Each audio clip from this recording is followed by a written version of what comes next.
for the introduction. Go ahead. All right. So today we have Professor Michal, who comes to us from Bar-Ilan University, which is in Israel, in central Israel, in Tel Aviv. It's a wonderful university, and she's doing some amazing work. But give you a little bit of background. So Michal got her bachelor's and her teaching diploma and her PhD from the Hebrew University. Her PhD was in cancer research, specifically leukemia, in which she did a phenomenal job. Well, she did a phenomenal job in all her degrees, but in PhD in particular, she did some like cutting edge, groundbreaking work, and was well on the path to being a successful lab scientist, and then did the right thing and switched over to the more important area of education, because if it's not for education and preparing both scientists and the public in general so that one can fund and enjoy and benefit from sciences, we wouldn't actually have a rich scientific endeavor. So she has never regretted that decision. She has taught in schools, and she eventually returned to Bar-Ilan, and in Bar-Ilan she runs, she has several centers. One is the Center for Science Education, the School of Education in Bar-Ilan, but she also coordinates Israeli Forum on Research in Biology Education, and she runs the National Center for Support and Development of Biology Labs for high school. So in Israel, when you are at sort of an honors or an AP level, you have to do a year-long inquiry project, often which necessitates some serious lab equipment and materials. And as well in the high school, throughout that AP, you have to do some labs. And the final examinations for it, also about, what you said, all in all, it's about 30% or so of your grade. Is 30%, and the lab exam is 50. So it's like 45% of that final examination grade has to do with engaging with practices, lab-based practices. And this center develops all those, both the exam questions and ideas and sort of guides for open-ended, the year-long open-ended inquiry projects, as well as all the equipment. So they're in like big boxes with PCRs and equipment. They ship materials out to schools in order to make this happen, so that any school, no matter where you are in Israel, including in what's called the periphery and away from the center, can have access to these kinds of materials. She's also well published in many journals with amazing students, many of which have done postdocs and other things in the US, and then some have returned. She's got ISF funding, Israeli Ministry of Education funding, and in terms of research, enters her research line in health and environmental ed literacy, so environmental literacy and health literacy education, computer-based learning environments, done a lot of work in that, metacognition, and recently really focusing on the interplay between metacognition and motivation, supporting students open-ended. Wow. And I know that's a lot. And we're going to hear about at least some of that work, the challenge of dynamic open inquiry teaching environments. Without further ado, Michal. Okay. Wow, thank you very much. If it's not me, then thank you very much for the introduction. And thank you very much, Navesh, for giving me the opportunity to meet you all and to give you a small piece of my research and to share idea with you. And after the lecture, I'll stay here if someone wants to share some ideas with me. For me, it's really helpful because it opened my mind. So, okay, so thank you very much. Today, I'm going to talk about the challenge of dynamic open inquiry teaching. This is my university. Rabbit actually told everything. The School of Education in my university is the biggest school of education in Israel, and it's situated near Tel Aviv city, within the Tel Aviv metropolis. So maybe we can can, I'll dim the light, yeah, here, it's. I think there's a dimmer. Okay. Is it okay? Yeah, or are you going to put? They're not gonna pause. I'm going to check you. Okay. Okay. So when we are talking about the challenges and opportunities facing the 21st century student, we're talking about three main domains actually. The first domain is that we want to engage thinkers. We want our students to think critically, logically. We want them to innovate, to innovate, to communicate, to discover, to identify problems and find several solutions and maybe the best solution, to be lifelong learners and to be adapted to change. Okay, so this is one challenge. Another challenge is we are talking about ethical citizen, a citizen or student that is open-minded, that work in team, that collaborate, and more. And the third domain is the spirit. We want our students to understand what it means to work hard, to be competitive, to be adaptable, to take risks and make decisions, and more and more. So this is our challenge as educators. How we train our students to act like that. And what I want to claim in this lecture, that open inquiry setting can give us the platform to develop all these skills. And actually, agencies worldwide have supported efforts to bridge science and society by engaging learners in inquiry-based science practices for the European Commission and also the NGSS, the USA NGSS. And actually, in USA, you're talking about practices, and this is a list of practices, and actually all of them relates to inquiry-based learning and teaching, asking questions, planning and conducting investigation, analyzing the data, using mathematics, thinking, engaging in argumentation from evidence, evaluating, communicating the information, and so on. That you all know, I'm sure. Lately, the NSTI recommends a transition to three-dimensional teaching, which should be connected. Science practices, cross-cutting concepts, and the nature of science. And again, I want to claim that open inquiry-based learning is a setting that by which we can put all together these three domains.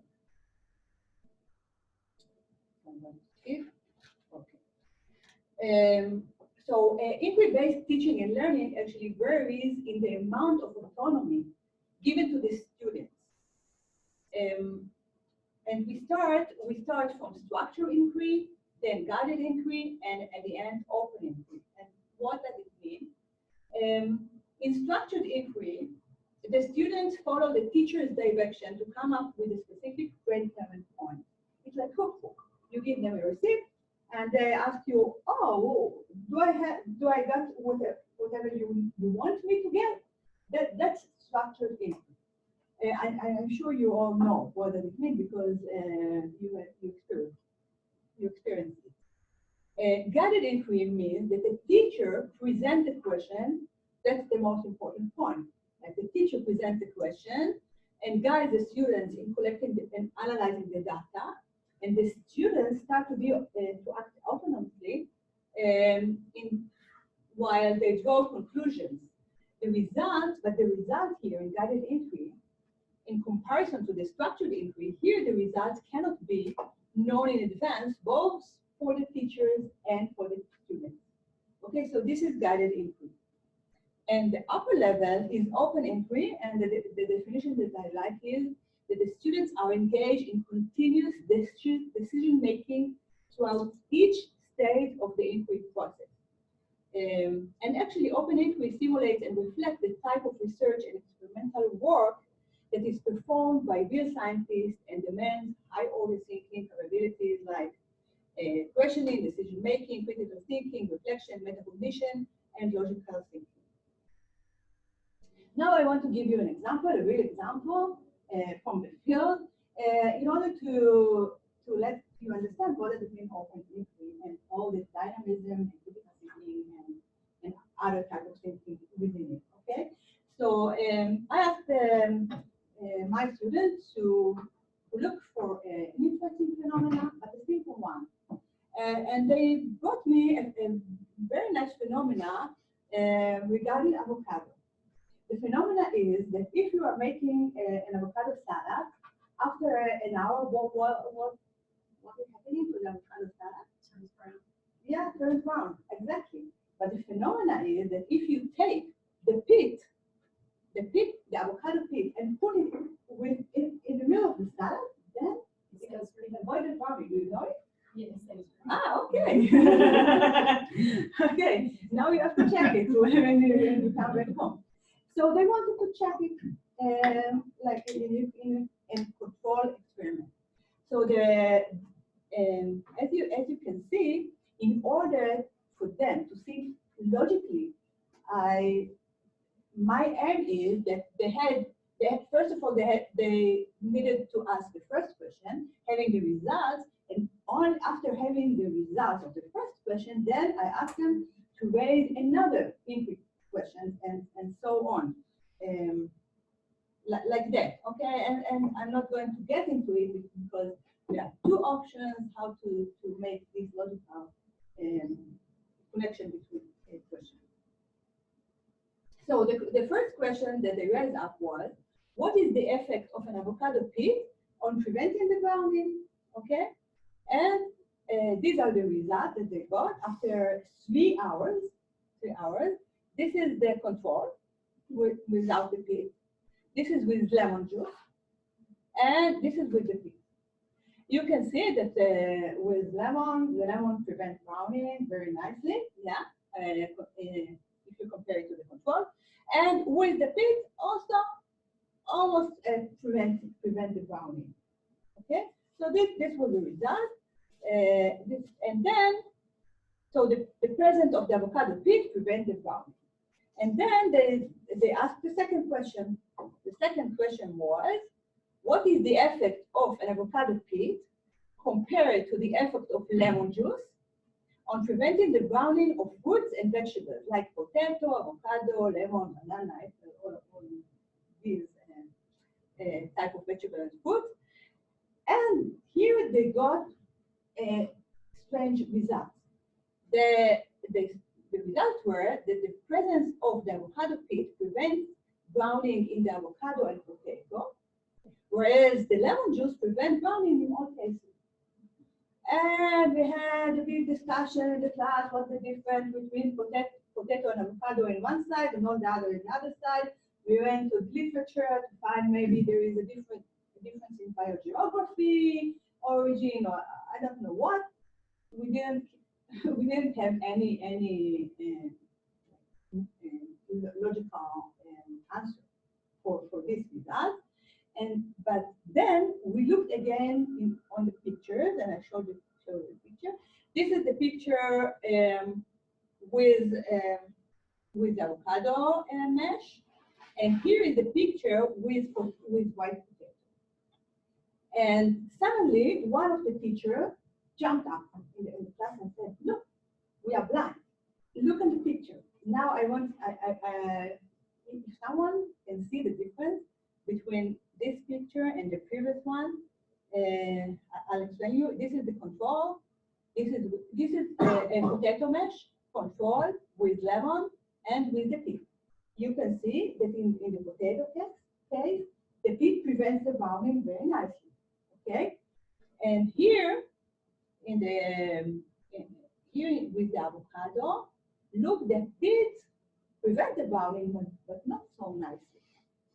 So can you tell me the difference between this picture and and this picture? This one is from the top. This one is taken from the top, and the other one was. No. Okay. Concerning the experiment. It is much cleaner here. Here. Yeah. Yeah. You are on the right direction, but cleaner, but something more. It's like absorbing moisture. Maybe that's the first time I'm thinking about it. But what's the difference between the two pits? This pit and this pit. Upside down, maybe? No, that one is peeled, the That one one that is has peeled. cover. The cover. Skin, yeah. The cover. Absolutely, the cover. You see here, they didn't take care of the pit. Like they didn't take care of the cover. And here, the pit retained the cover. So maybe there is something within the cover that prevents the browning. Okay? And that led them to understand actually the control of variables. Because if you are doing an experiment, then you have to control the variable. If your variable is the pit, so in any case, the pit should be the same with the cover. If you have to take care of it, okay? And then they redo the experiment and understand that if here I don't have the picture, but if they put like a pit with a cover, then it prevents very nicely the browning, okay, as in the potato case. And these results led them to the third question, inquiry question. What is the effect of an avocado pit skin on preventing the browning of avocado? And actually, they also went to the literature and found several papers like this and this that telling us which enzymes are situated in the cover of the avocado pit, or which play an important role in preventing the browning. Actually, I learned a lot as their teacher from this experiment too. Okay, so this is just an example, but you can see first of all the dynamism, like surprising results, the importance of control the variables, like the transfer or going from question to question, and the issue that we only raise the second question after having the results of the previous one, and this is very important features of open inquiry statement. Okay, so there is a broad agreement among educators regarding the importance of inquiry-based learning, but there are differences of opinion regarding the manner of inquiry instruction in the classroom. Most of the scientists nowadays agree that structured inquiry is not enough because this is really the basic level. And if we want to develop systematic practices, it's not enough. But the debate is between guided inquiry and open inquiry. So several scientists today say that conducting guided inquiry is more practical in school learning environments because it's time-saving and because it prevents frustrations of the students that may be due to reaching the undesirable result or failure in using open inquiry. That's one side. The other side is those who prefer open inquiry claim that the students will be more familiar with the nature of science and will develop inquiry practices and dynamic inquiry performance. And we took this change to check in a science education research, like the differences between guided and open inquiry. And so we asked, what is the effect of the inquiry approach used by the students on the development of basic inquiry practices? This is basic, and this is the list of practices that we check. Briefly, I want to show you the results. We had almost 300 biology students in high school. Half of it approximately experienced open inquiry, and the other half guided inquiry from 12 general high school. And then we check their basic inquiry practices before the inquiry process and after. And as you can see, In Israel, that time, teacher could choose which level of inquiry the students would do, either guided or open. So we had actually, for us, a chance to compare guided and open inquiry. Nowadays, it's not like that. In a minute, I'll explain. And the inquiry process in Israel is almost 1 year long for in the middle, like from the 11th grade till the 12th grade. It's a long, long process. And if we check the basic inquiry practices, we check.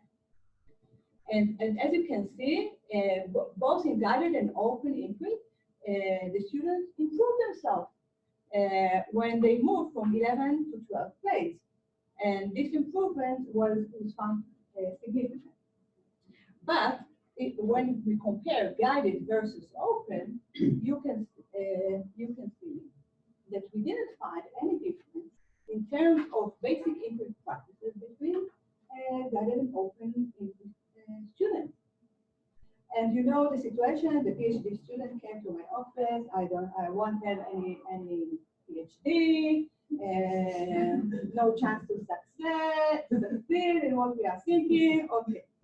And then, and whenever it happens, by the way, I know that PhD will be excellent. And then we as researchers had to think, to open our box and to think in another way, how to check the difference between guided and open inquiry students or settings. Okay, and then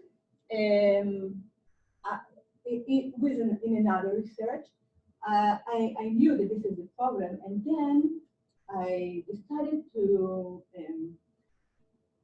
characterize or to develop new ways for checking what is going on within the process.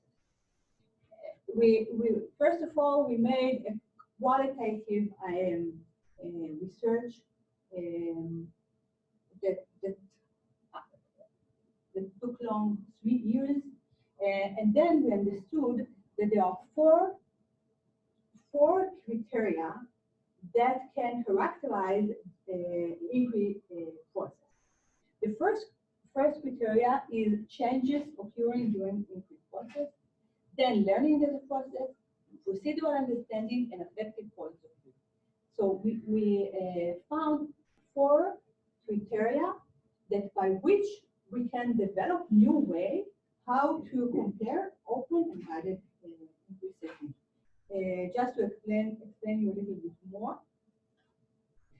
The first criterion was changes occurring during the inquiry, means that the learning process is not linear, beginning with a question and ending with an answer. The process begins with initial planning, but as the process progresses, changes occur at different stages of the inquiry, leading the researcher in new, previously unconsidered direction, as the small example with the avocado. And under this criteria, we put several categories. For example, an answer for an inquiry question change the direction of the inquiry. The second criterion was here. Learning as a process means that every stage of the inquiry activity is based on the previous stage. One stage does not stand on its own. An inquiry is a flowing process. And for example, and new thinking occur in the course of the process if there are connecting thread between the inquiry questions. Okay? Because children, as you know, at the beginning, they want to know all the inquiry questions that they are going to check. But no, you have to raise up the first one, and only after having the result, then you can raise up the second one. Okay? The third criterion was procedural understanding. And then the word understanding is the important word. It means that the student understands the importance of several elements in the inquiry process. For example, the importance of control, repetition, and others. For example, in the example with the avocado, because they understood that they didn't take care of the cover, so them, it means that they understood the importance of controlling the variable. Okay? Only after doing mistake, you understand the meaning of it. Not because the teacher told you, because you did a mistake. Okay? And this is really important. And last one, affective points of view, of course, curiosity, surprises, persistence, coping with unexpected results, and so on. So we took all these criteria and categories, and we call them dynamic input performances, and then we raise up another research question. What is the effect of the inquiry approach used by the students, guided versus open, on the level of expression of dynamic inquiry performances? Okay, how we did it?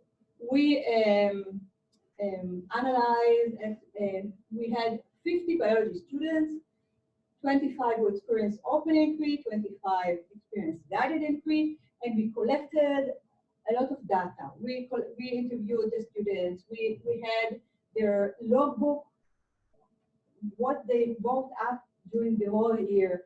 We also had the final paper that they submitted to the Ministry of Education. We gave them several questionnaires, and we developed an index. This is an example of the index. What we did is, here you see the criteria. For example, changes of the during the inquiry process, and we put 3 levels. After analyzing for each student, we analyzed the data that relates to these students, and then we decided, according to the index, but this is only part of the index, according to the index, what is the level of these specific students in relation to changes occurring during the inquiry process. Okay, sorry that I cannot get into details, just to explain briefly how we analyze the data. And at the end, we could arrange a table, and here you can see these are the 4 dynamic inquiry criteria that I just explained to you, and these are the students. For each, the maximum mark that each student can get is 3, according to the index. So, in summary, this girl was brilliant. So she in this analysis, and she got 12. So 12 is the maximum mark, and the minimum mark is 4, because the 1 is the lowest mark for each criterion according to the index. Okay, and all the others are right in the middle. And now I want to share with you the results. These are the 4 dynamic inquiry performances, and these are the results of the open inquiry students.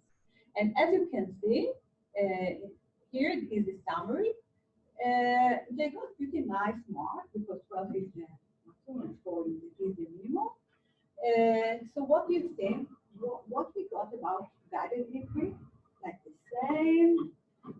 You can get that our hypothesis was that the open inquiry students gain more in everything than the guided inquiry, because they experience much more challenging process. Okay. So what do you think? What we got? Lower, but not uniformly lower. Okay, so I show you. First, look in the summary. As you can see, significantly different. The open inquiry gained more. Okay, and significantly. But to our surprise, when we look in a specific criteria, only in 2 of them, the open inquiry students got much more level. Can you guess in which one they got? The open inquiry students got found to be better. Greater gains. Sorry, First greater marks. First. The first two? Last That's what you said? No, I just said greater gains. Ah. I think learning as a process. Learning is a process, okay, and Ravit, you think learning is a process and change is also the first one. Okay, so I showed you the results. This is the result. So we, as you can see, in a changes during occurring that occurs during the inquiry process, OPA, the open inquiry students were performed better. And also they perform better in procedural understanding. Okay? And I can explain it to that's easy to explain. Because in open inquiry there are more changes, more dynamism, and so that's why I can explain the first one. Here in procedural understanding, because in open inquiry they do a lot of mistakes, they have to redo, they have to change the techniques because of the dynamism. So they understand more the procedural, okay? So also I can explain the third one. And also actually I can explain that there is no difference in terms of effective point of view. Why? Because it's a big fun to do hands-on activity, either in the lab or outside the field. It doesn't matter if it's open or guided. And also they have to put a lot of effort. So we can explain it too. But actually, the learning is a process criterion upset us. That means that the open inquiry students didn't understand the process, the learning process. And nowadays, we all know that the learning process is really important, not only the final product, okay?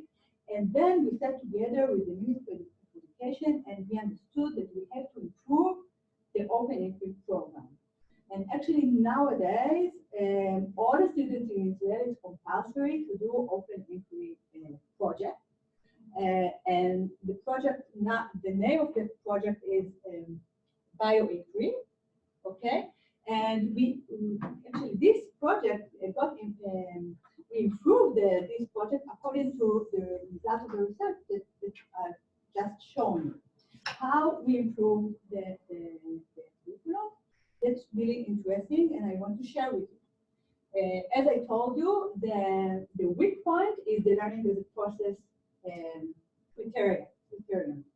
So how did we manage with how we improve the curriculum according to that?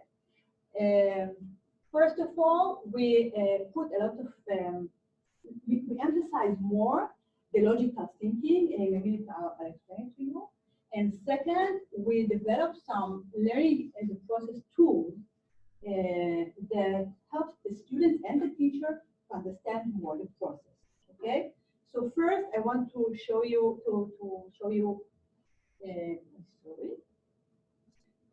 let's start with the logical thinking. How we improve the curriculum according to that. So nowadays, in the bioinquiry curriculum, there are 3 possibilities that the students can choose between. Each of them are okay, but the students should choose one of them. And all these possibilities have some logical connection between questions in order to improve their logical thinking. The first option is that the students should do several preliminary experiments in order to set up the inquiry system, and only after that they raise up their major inquiry question that they have to track within their project. Okay. And we call this path of logical association between questions preliminary to major, or PM. Okay, PM is the green, so you can see like the majority of students in Israel actually choose this. These are real results. Most of them choose this type of logical association, and actually we can understand why. Because it's better to do some preliminary experiments in order to set up the system. That's exactly what scientists do in their lab. Okay, and the second option is major to major. It means that first the students raise up major inquiry question, and then after having the results, they raise up another major inquiry question. This is the hardest option actually to do, okay, with a lot of risk within the process. And so this is the blue one. And the yellow is major to theoretical. It means that first the students raise up their major inquiry question, do hands-on experiments and having results, but because it took them a lot of time, they don't have enough time to raise up another major inquiry question, and then they can raise up theoretically, they can raise up inquiry question and they can plan the experiment, but only in writing. They don't have to do the experiment. And as you can see, only small part of the Israeli students choose this version because they realize it at the end of the process. So first they start, they try to do these two options. Okay, so now I want to share with you. Just a minute, I must drink. I want to share with you very briefly results, very fresh results that we just submitted for publication. But these results are really interesting, and I guess we can have some discussion about these results. What we did, actually, this is the work of Dalit Karadi. You know that. What we did, we checked the correlation between the path of logical association and the inquiry practices.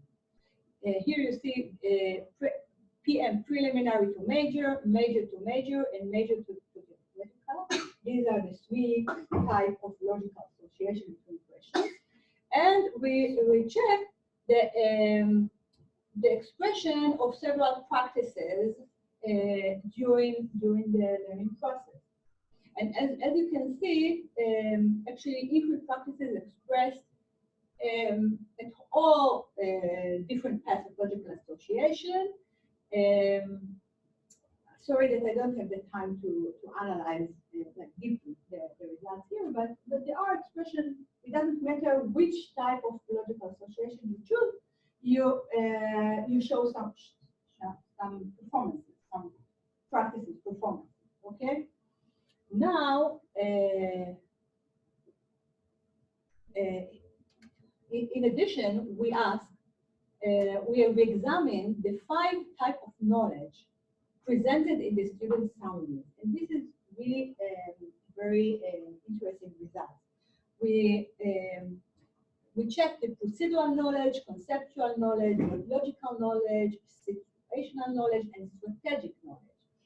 Okay, and this is the summary of the results that we have. Here, these are the 5 types of knowledge. Here is the quality, the level of the knowledge, of the average knowledge, the average quality of the knowledge. And here are the 3 options of logical association between questions. And here I want to emphasize what is interesting in this graph. First of all, you see that in relation to conceptual knowledge, there is no difference between the three options of logical association between questions. And that's really nice because indeed the students raise up their conceptual knowledge. So this shows us that during an open inquiry setting, there is a connection between content knowledge and practices and inquiry process. And that's what we want, actually. And it doesn't matter which type of logical association they did. All of them, they raise up their content knowledge. Of course, it depends on the subject and topic of the inquiry, but it doesn't matter. They raise up their content knowledge, and that's really nice. Now let's look about, on the procedural knowledge. Here you see, here you see that the quality of procedural knowledge was significantly higher in the PM, preliminary to major path, than in both other paths. Okay, procedural knowledge. And that means that in order for them to understand the procedure, they have to do a lot of preliminary work before doing the major, the major part of their research. Okay. In relation to logical knowledge, look what we got. This is the logical knowledge. Here you see that the quality of logical knowledge was significantly higher in the PM path and in the MM, the major to major, than in the major to theoretical path. And that means that if some part of the input is only done by theoretical thinking and not by real experiments, it's not enough in order to raise up logical thinking. Okay, and another type of knowledge, situational knowledge. Here, the quality of situational knowledge was significantly higher in the major to major paths and in the major to theoretical paths than in the PM. And this indicates that performing and examining a major inquiry question at the first stage of the inquiry project might enable development of deeper situational knowledge directing the next stage. What's situational?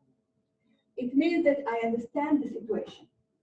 Like if in terms of inquiry, okay, I understand exactly what I'm going to do, what is the question, what is the experiment setting. I know where I am, okay?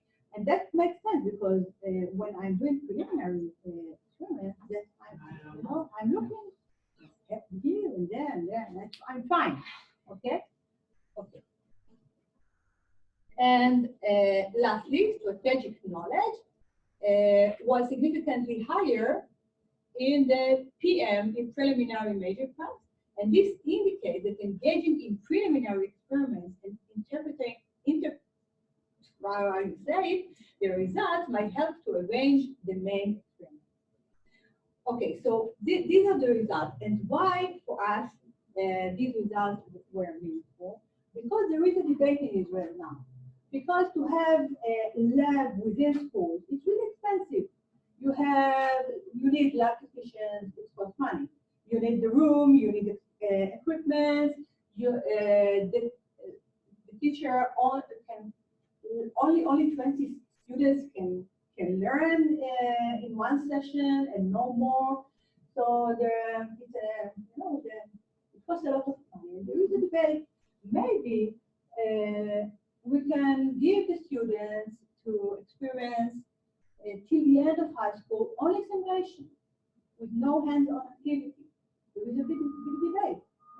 And I like the results because they show us that, okay, simulation are okay, that we can train them thinking by simulation, but it's not enough because if when we gave the students that part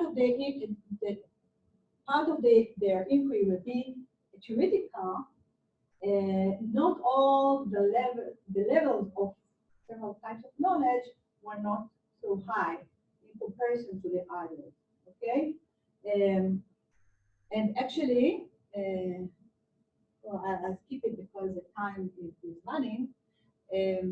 Actually, for example, I can give you an example. You know, we have a lot of problems with political situation in Israel, but several years ago, we had a new Minister of Education, and he decided that to cancel the lab exam, the final lab exam in Israel. And after declaring that, one by one, school manager closed the labs within high school. And we knew that we are going to come back to the 60s, to the 9th, of the previous century, like teaching science with no lab. within school. Because manager of schools said, okay, I don't have, they won't have a final exam within the lab. They don't need to do an inquiry project, so we don't need the lab. Right? We have a problem with cost. So we are going to close it. But what we did, we are Israelis, you know, so one in 3 years we have a conference in the southern part of Israel that all the biology, the people that do real biology research gather together, biology research, not education, gather together. And I applied for one session will be biology education. And we also asked Israelis that want Nobel Prize biologists to come on, and we raised up the problem. And in a minute, we had like the society start pushing the new Minister of Education that this is the wrong decision. And now, and I think that several months later, then he decided that only in science, the biology, chemistry, and physics, the students will have final exam within the lab with an open input project. Okay, so this is the situation nowadays, but it's still a debate. And for me, it's good to show them some research results in order to convince them. Okay, so now just Ravit, 3 minutes more. Okay. Yeah. Okay. So I showed you all this story about the logical association between the inquiry project, and because that was one of our steps that we took in order to develop the learning as a process criteria. But we did another thing. We emphasized metacognition within the curriculum. I don't have now the time to talk deeply about metacognition. Sorry, that's maybe for the next time. But actually, we developed several learning tools that help the students to understand the process during the process. Okay, for example, this is a flow chart. The students can organize their process in a flow chart, and as you can see, this is one example. But each flow chart can look very different from each other. And here, for example, you can see here the students got a very, very surprising result, and they went into 3 directions and in order to solve the problem. And at the end, they found more literature, they found a mistake, they redo the experiments, and so on and so on. And at the end, they understood how to proceed the process. And follow this flow chart, there is a table, a reasons for change table. Here they can write down in details what was happening here in the arrows. There is no place to write down within the flow chart your thinking what was happening from in the middle between stage to stage. For that, we help them to fill the table and to express their metacognitive thinking during the process. And lastly, also we develop individual metacognitive instruction. There are several questions that students should answer several times during the process, and all this can help them to write up their metacognitive thinking and to understand the process, what was happening in the process. So now we come back to the beginning. Actually, I showed you in the beginning 3 slides, and now after listening to me, now you can see the connection between open inquiry setting and our challenges. We talked about critical and logical thinking. We talked about innovation, discovery, identify problems, find solutions. Lifelong learners that adapt to change. We talked about open-mindedness. We didn't talk about teamwork, but actually in our project, the students should work in teams. And we talked about hard work and take risks and make decisions and so on. So, what did I show you first? We talked about the challenges and opportunities facing the 21st century students. Then we talked about dynamic open inquiry and the 4 criteria and the differences between guided and open inquiry settings. Then, because I showed you that we had a problem with the learning process, I showed you how we improved the curriculum. We talked about pathological association between input questions. We talked like 2 minutes about metacognition and also several tools that we developed in order to help the students to think metacognitively. I'm not going to talk about motivation, but nowadays we started a big project about motivation, about the connection between motivation and open inquiry setting, because it's really hard to motivate the students in such a challenging process. This is a very, very interesting project. We have a simulation center in our department with actors, with real actors. And I think I don't know if I showed it to you. So next time I have maybe video film in order to show you how we develop. We are doing professional development for teachers in the simulation center. And this is a summary, and thank you very much. And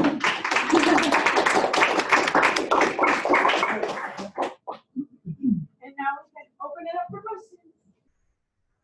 Okay. Yeah. Could you please give a couple of examples of this project? What did they actually do? Like the topics. Yes. Yeah, I have. Yeah. I have. I have in a minute. I'll show you some examples. Actually, this is thank you. I'm going to show you. In a minute. I prepared.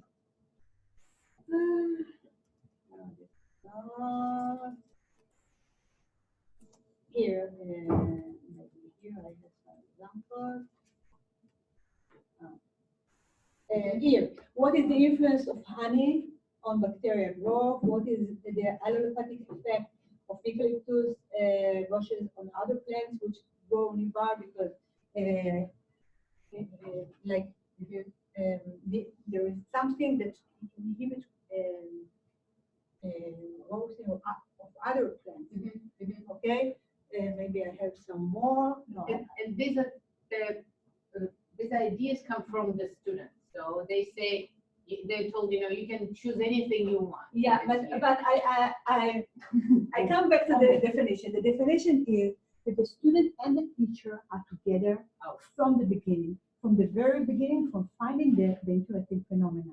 And I wrote a paper, and the title is "It Takes Two to Tango." Oh. It means that even if it's open into setting, the student is not alone. The teacher changed his function. Now the teacher is a supervisor, but they are going together as the same as in the university. A PhD student cannot walk alone in the path. So that's it depends. It depends on the occasion. Some students come and they have very nice idea, but some don't have. So you send them to the kitchen, send them to the field. You also walk with them in the field and start. Thank you. So my question is about the contextual nature of your findings, right? So in some sort of countries, like take the American system, where we've had historically a problem of teachers really focusing on rote learning, which affects students' understanding of nature of science, their epistemologies of what it means to learn. And then when you try to move the needle and teach towards practices, some kids get it, some kids don't. In your, that's very terse, but in preamble is what I'm going to ask you.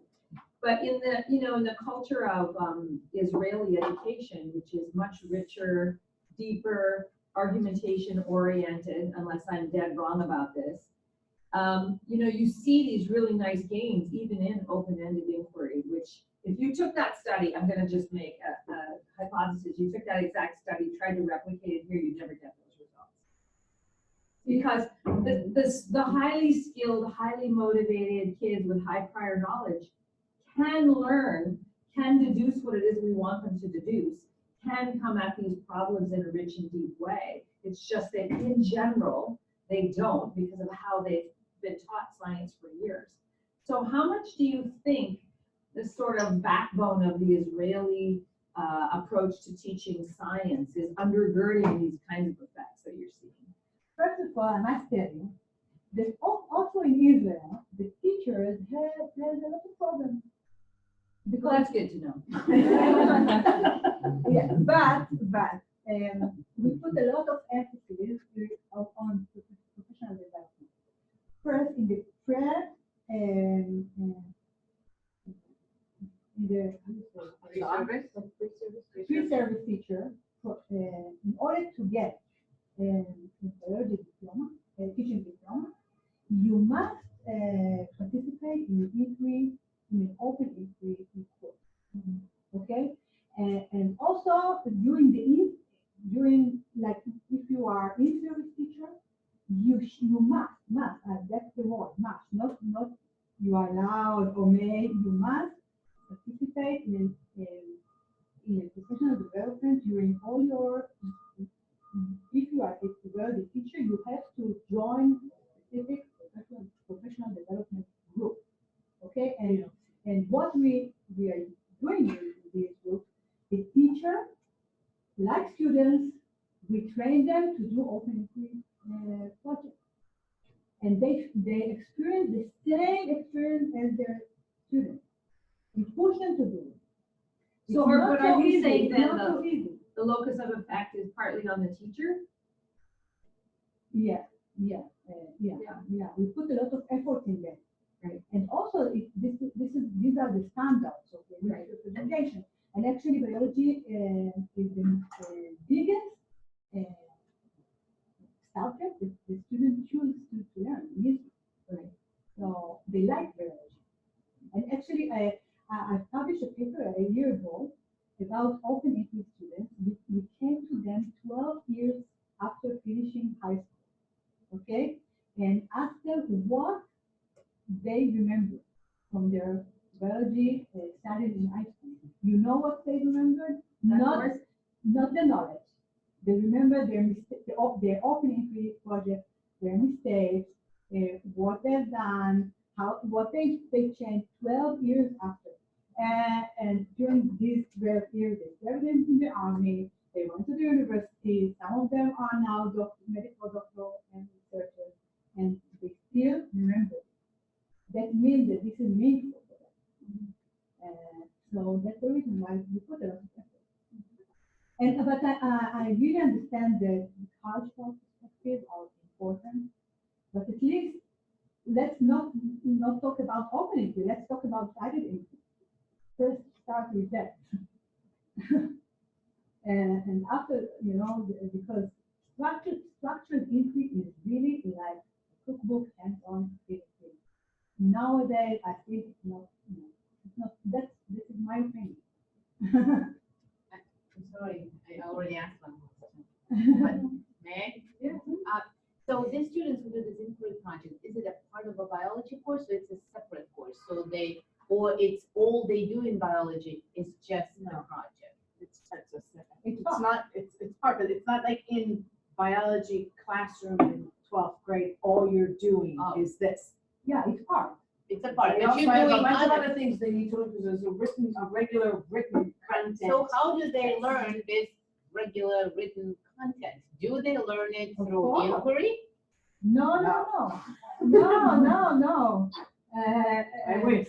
With other, So they lectured about it. sometimes, at the beginning, the teacher does with them structured experiment, to teach them, what they do, control, repetition, and so on. And they choose a topic or content knowledge that they learn in class. Okay, it's a course. But in class, they use video film, they use like usual. But how do they work in They class? they Do have experience- they have 7 hours a week. That's a lot of hours. 2 hours for the input project and all the rest for normal. Yeah, and that's. And what the my normal question is What does for the the, normal I think the look like? normal, The normal- simulations, lecture, Yeah, demos, yeah, labs, everything. but more structured labs in those cases. Yeah. So this is a critical part of the biology curriculum if you chose to major in biology in the high school. So they all have to do it, but it is it's layered within and on top of the regular So instruction. the regular instruction is not, Not at all. As you know, lectures and video, I know. computer. because we are trying to change the regular instruction. Right, they are too, don't, Right, yes. right, But right. that. So that's why I The asked problem you. is that the content test and the matriculation content test is very demanding. There is a lot of stuff on that. You know, it's like AP. So what ends up happening is there's a pressure to teach you the test, okay, and cover the material, and that test is much harder to change to make it more. But ours has changed, at least in physics. The test itself is not, What the AP test. yes, they be very different. And It's all about. it's not, yeah, I know. I think it's, I don't know. I don't know where Israel is standing with changing the tutorial to be more inquiry-oriented kinds of questions that are not. One Uzman one Ansi. part of Uzman. the, one part of the, how you- Yeah, yeah, the normal part is like an unseen. We show them a real, a real research from science or nature, and we ask them several questions. And we have also about the content knowledge that we like to do. And right, so they have to analyze data. So the unseen usually is about something that's unseen. Obviously, the learned. That's the whole point is that it's not something they actually learned, but it's related to content they've learned. it's like MCAT. And but they'll have like reasoning with data kind of. So they put some of the practices embodied in the unseen. Yeah. Where, you know, they'll have to analyze the data in order to reach some sort of conclusion that aligns with whatever the question of the unseen is. It's sort of both analyzing, sort of working on data evidence. So I tell you what is out challenging. The experiments are within the school lab. So you cannot do a real molecular biology experiment or a real microbiology. And the experiment should be safe and should be fruitful. So this is a challenge. And in the content knowledge, in the curriculum, they have to, we teach them also genetic engineering, molecular biology, very high level ecology, health education. You cannot do experiments. There is a rule that you cannot, your input product cannot be done on humans. Okay, because of an ethics perspective. So you cannot match the input project with all the knowledge that you need. But in order to submit the final report of the input, you have an introduction, you have a discussion, you have to show that your biology knowledge is really. And mine was about plants. but microbiology is very famous. So my teacher, so when I attended, the teacher chose, at the time that we were doing, the teacher would choose the larger topic and everybody would find a sub.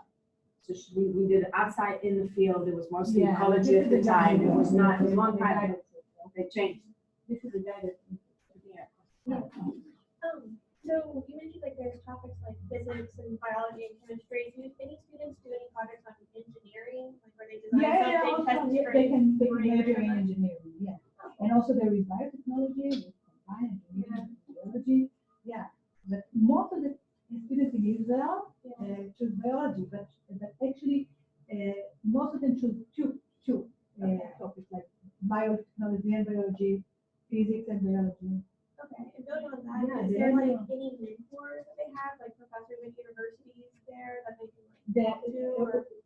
my center support the teachers and they ask, they apply to us, and if you need a professor, someone, then you find something, someone and then can help them. Yeah, but our vision is that the school teacher is the most important teacher, teaching. So we have two more questions. Brittany, and then someone online. I was just gonna say, I think, professional development for teachers and, professional learning, communities is a key. Because like I've seen students who come into high school with very little prior knowledge, like very little science done in elementary, middle school. And then they come from the school that I just left and can compete with, the students at selective enrollment, high schools and everything, just because the teachers that they had strong professional development, more so in guided inquiry than open inquiry. So I think there are like US students ready to take this on with very little like prior knowledge. The key is just teachers. I must tell you something because I was a teacher for 8 years. So I know the situation that you come to teach the 10th grade students, okay? They're supposed to know science from but you say like diffusion or you say osmosis. They don't know what's there. You have to start from the beginning. And I've And seen that's teachers that's amazing, but you start from the beginning and then you catch it. Yes. Goes Who's along on with nine? that. Roberta. So she's saying this work was with high school students whose teachers presumably have strong content and practices knowledge themselves. Do you have any suggestions on how to support teachers of younger grades without a science background and using open inquiry? Okay. First of all, to do professional development, but that's okay. And second, I choose the example of the avocado. See, this is a very simple example. You don't need to do a complicated open inquiry. You can choose a very simple example, and you can learn by that a lot. So actually, you can take the experience of the avocado into a primary school. No problem with that. You understand that? That's the answer. You don't need complicated topics. But somebody has to teach them about the avocado, because I don't know that all elementary teachers know about the picture, right? Like, But I also didn't know it. right. They got the phenomena from the kitchen. For me also, I learned with them. Now I'm brilliant. I put the but before that I didn't know that. But that's the secret. You have to learn with your students. It's fantastic, no? Very fantastic. Probably time for one more question? Sure. You So get it. going to the avocados. How does that work, right? So like there's a continuum of amount of guidance, right? Because once you give them the lemon juice, well, But they choose to trick the animal. but you've already told them, I thought that. the No, lemon- they brought the phenomenon. And I asked them, okay, so raise up the question and then. But didn't you tell them that the lemon didn't, No. How'd they come up with lemon then? when they come Probably, up yeah. with They Probably, came, I'll tell you. They put lemon juice on apples. Yes, They- probably They came with the phenomena from the kitchen and they asked them Gotcha. to raise up the question and then they raise up the second question okay. and then they did the experiment and come to So they, okay. raise another question. They know about it. Yeah. Knew They about know, but they didn't. Okay. it. Okay, with me. So- So thank you very much for listening to me and you can write me and I send you the papers published about the work. Sorry? The PowerPoint, we'll get the PowerPoint later. Yes, only in the GSE, right? Hon, you're okay with sharing a shortened version of, A short she has like a version. ton of slides in the back end. Right. Yeah, of course. And also I can share with you the paper, not the paper about the logical test of within the English question. This is the submitted paper and I hope and so thank you very much for me. It's a great opportunity to meet you all and tonight I'm flying to Buenos Aires.